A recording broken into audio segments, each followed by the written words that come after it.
Hi there, and a very warm welcome to Season 6, Episode 39 of People Soup. It's Ross McIntosh here.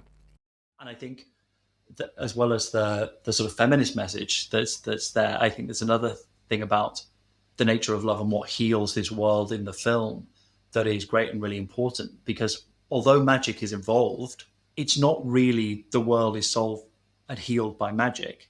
It is, in a sense, when we're looking through this lens, what heals the world, what allows them to move forward is psychological flexibility, right? It's about being able to shift from those rules and those patterns and those fixed ideas that they were bringing to their lives and that were keeping them stuck and stopping that behavior change from happening.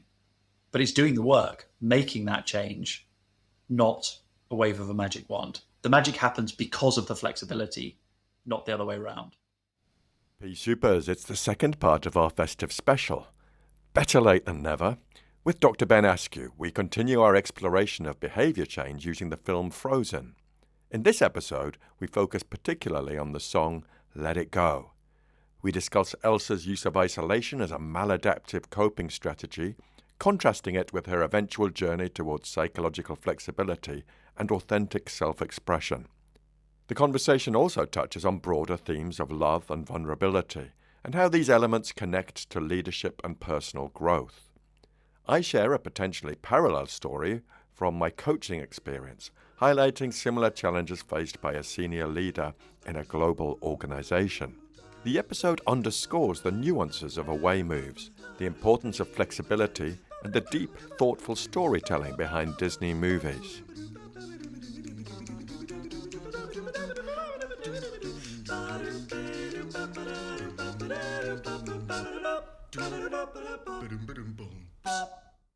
Thanks for tuning in, folks. People Soup is a podcast that mixes stories, science, and a sprinkle of daftness to explore what helps people thrive at work and beyond. Our mission is to give you the ingredients for a better work life through insights and stories grounded in behavioral science, especially acceptance and commitment therapy and other evidence-based approaches. Before we go on, let's take a quick scoot over to the news desk. I am presenting 2 courses this year in collaboration with Joe Oliver and the team at Contextual Consulting. The first is called Building Better Teams, where I present a practitioner approach to pro-social and act-based collaboration in a 3-hour workshop on the 11th of February. Collaboration and cooperation are the foundation of successful teams, but achieving them can often feel elusive. The pro-social approach offers a cutting-edge, evidence-based framework that integrates the principles of ACT, evolutionary science, and Elinor Ostrom's Nobel Prize-winning core design principles. I'll introduce you to the approach, my experience of using the approach, and the core tools. The second course is called Leading with Purpose, ACT Strategies for Resilient and Authentic Leadership. This one is over 3 sessions, and I'll share with you fresh and practical approaches to support leaders, showing how key skills rooted in behavioral science can help them develop and sustain their authentic leadership style. These skills are designed to enhance resilience, focus, and effectiveness, while supporting leaders to navigate the pressures and complexities of modern workplaces with clarity and purpose. You'll find the details of both of these courses in the show notes or over on contextualconsulting.co.uk. So, it's time to get a brew on and have a listen to me and Ben reflecting on the challenge of change in Arundel.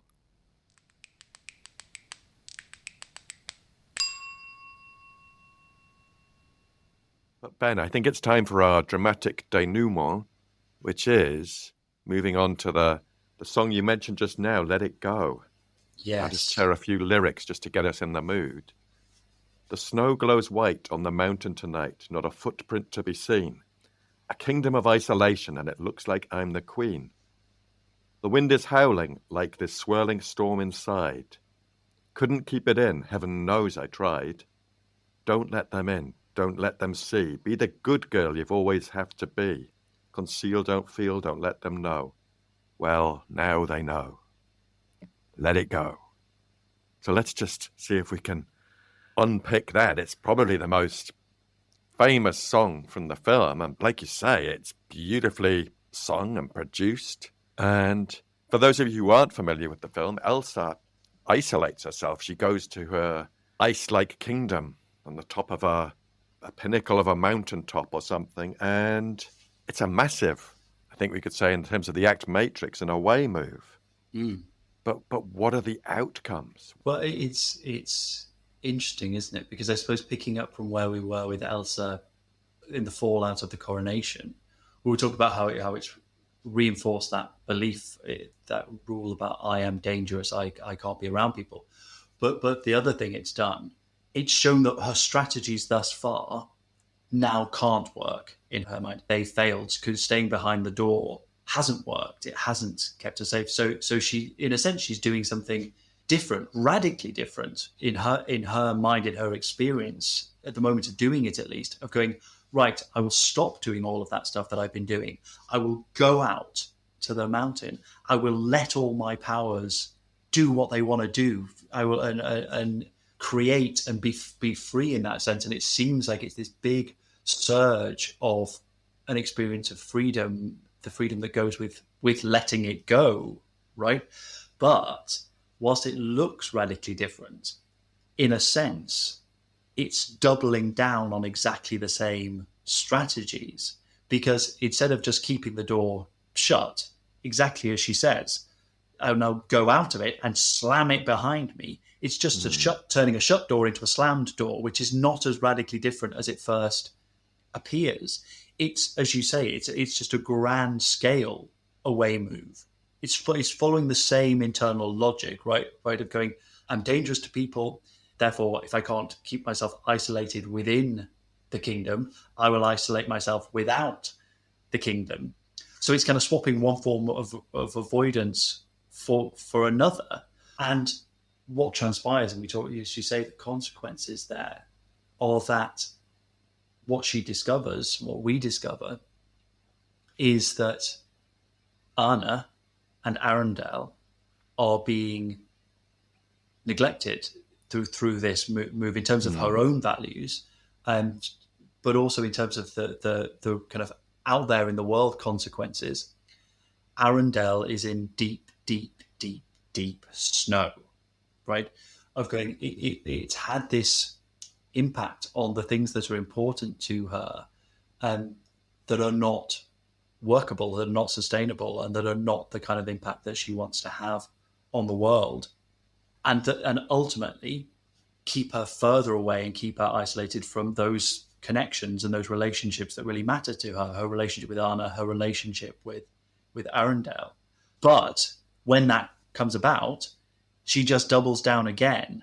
She summons up the big snow monster, and she pushes Anna away even harder, because again, she finds out that the problem's in Arundel.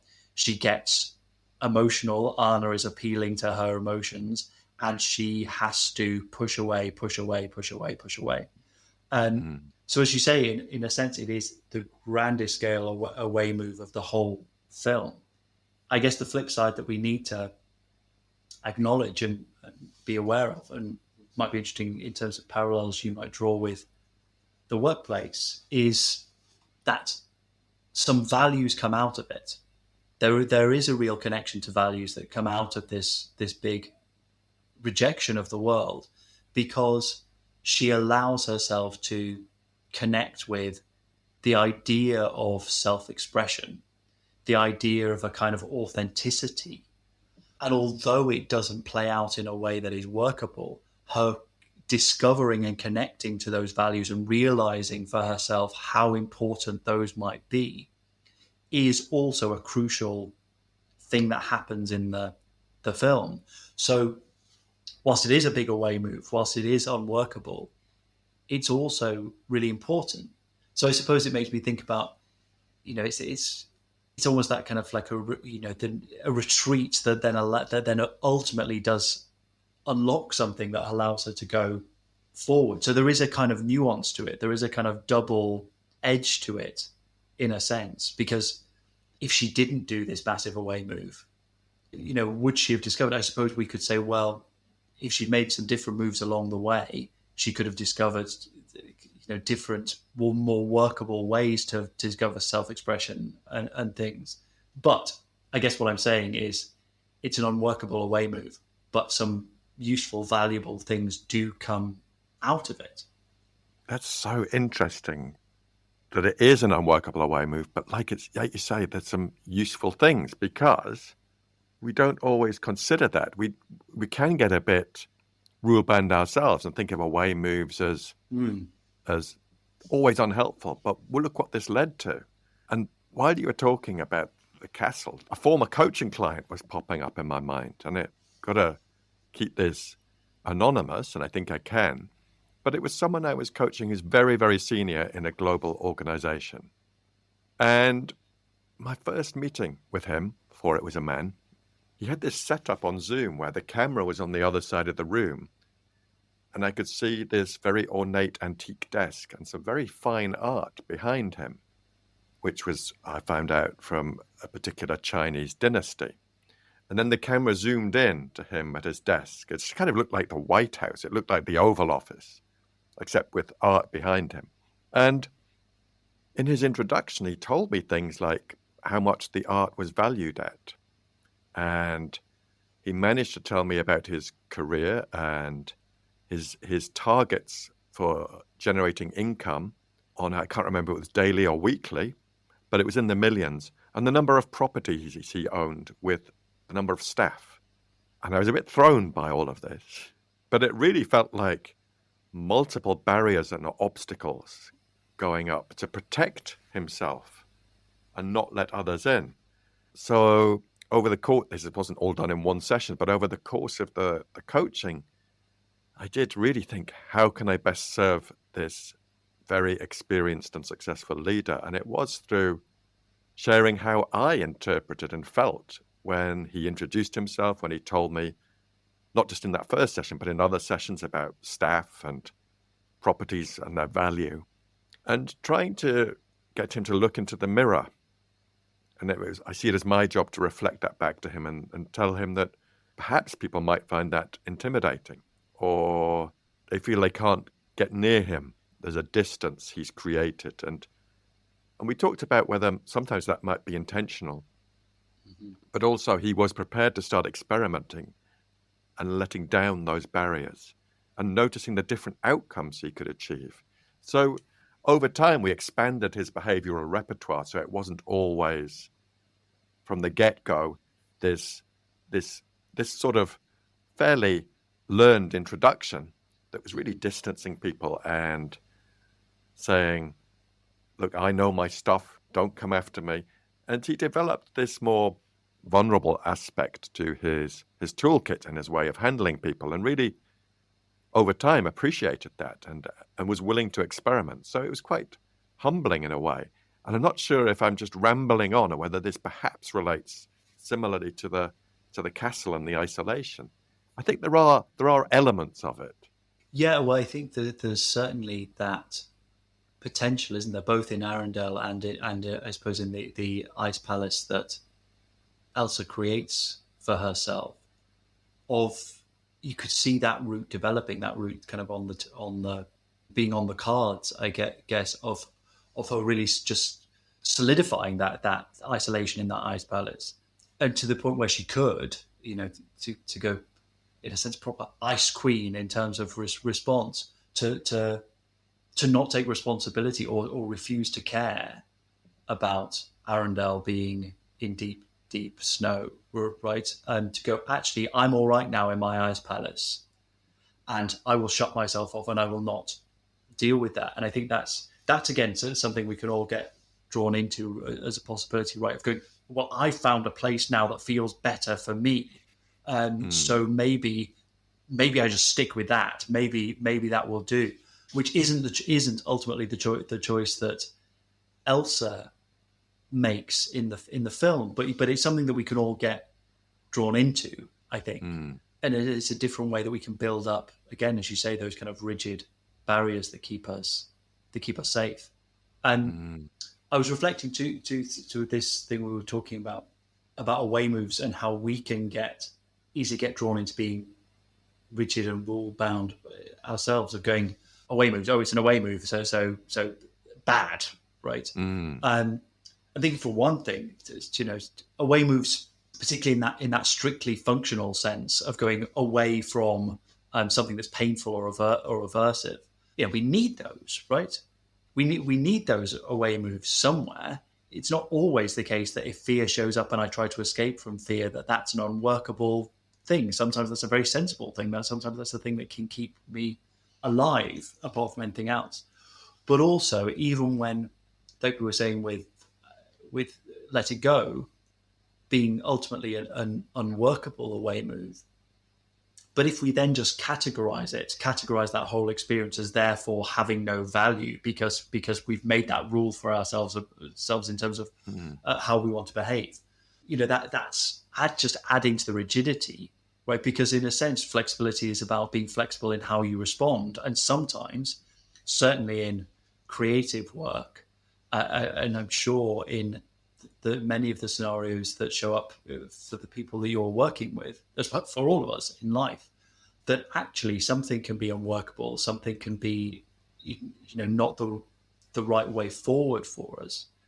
But if we are at least flexible and open to reflecting and seeing what we can learn from that, what there is valuable to pick out from that, it can really be a big part of that process of reflecting flexibly on it, can be a big part of what does move us forward.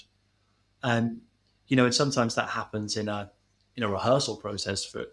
For instance, sometimes it's when the wheels really come off for a moment. And if you're rigid in how you respond to that, it can become disastrous. But if you're flexible in how you respond to that, it can actually be a moment that unlocks a lot of stuff, because you can discover what's working and what's not working and why.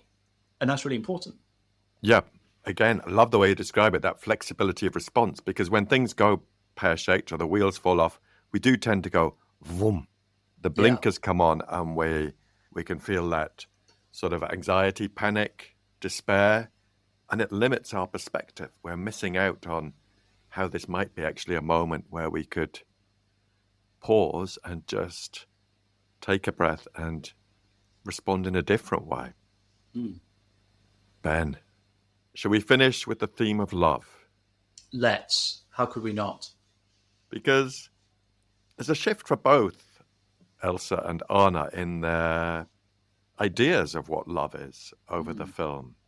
Yeah, I mean, I think one of the things that is rightly celebrated about the film, one of the things that I think made people think this film was a big deal, was important in terms of the Disney storytelling, was of course the setup of this idea that true love is the answer and a true love kiss, and the expectation through all of our cultural narratives, and Disney has had its hand in many of them of going. So the assumption is that is Anna having a snog with one of these blokes, right?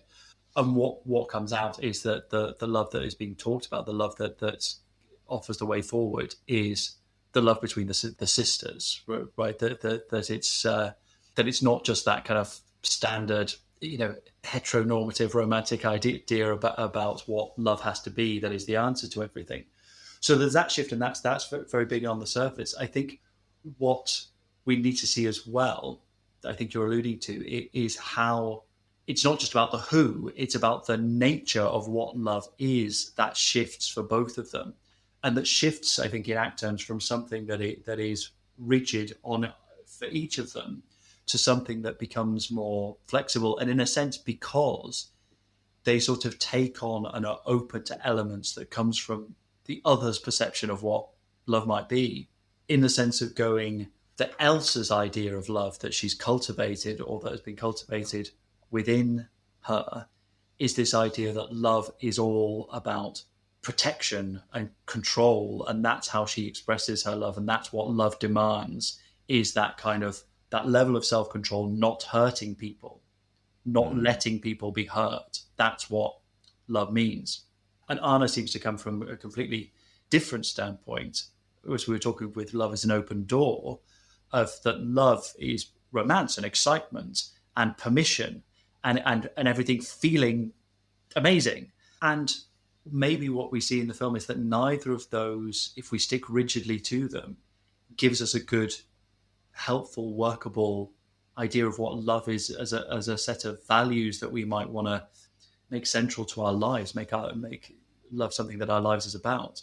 And through the journey of the film, they both shift, and Elsa maybe comes to see or to be open to the idea that love requires openness and trust and vulnerability and taking a risk and willingness, which is a word that gets used in ACT a lot, or willingness to accept that love means that you can hurt people and they can hurt you. And that if you're not willing, it goes to this sort of thing we talk about in ACT with the kind of the flip sides of the value and the potential for pain that goes with it, of going, if you're not willing to accept the painful aspects and the risk of love, then you can't have love. You can't have one without the other.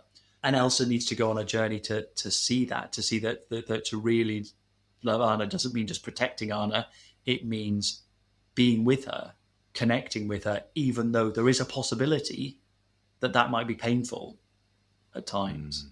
Whereas Anna starts to shift, and she has her experience with Olaf, of course, who teaches her something about what love might be.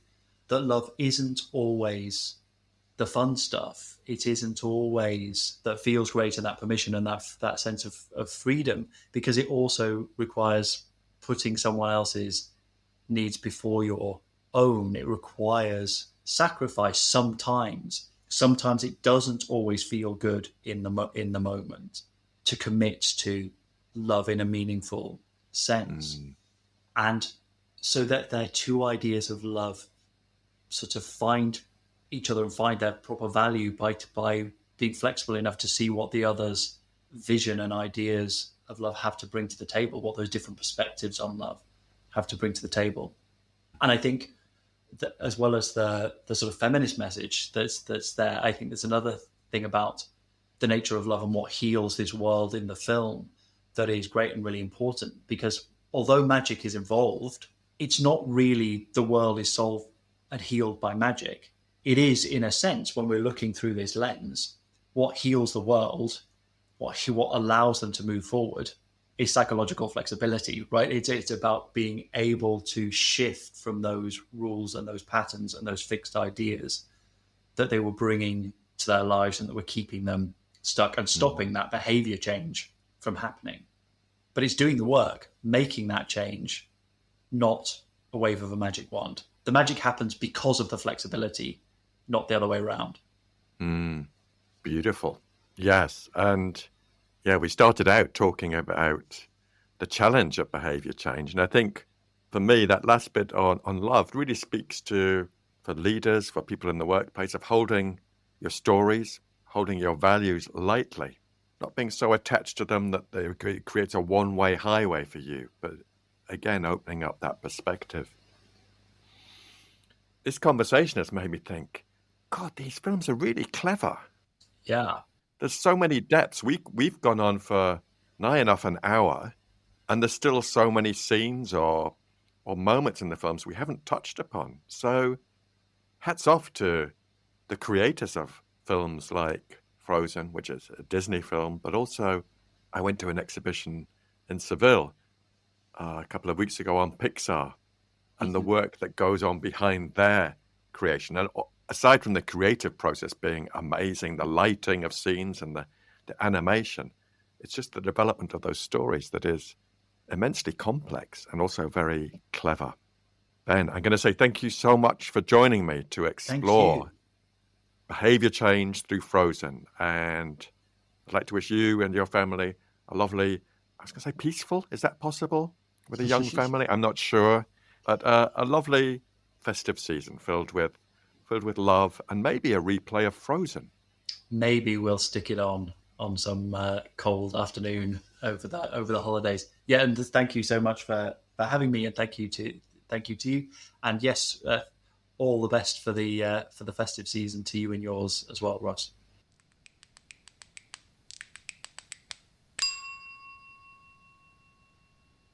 That's it, Pea Supers, part 2 of our reflections on behaviour change in the bag, and part 2 of our festive special. So sorry it was a bit delayed. It's just kind of life and a cold took over.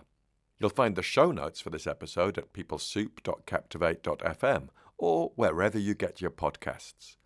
Next week, I'll introduce you to Dr Ben Sedley from New Zealand, a clinical psychologist who's written a great book called Holding the Heavy Stuff.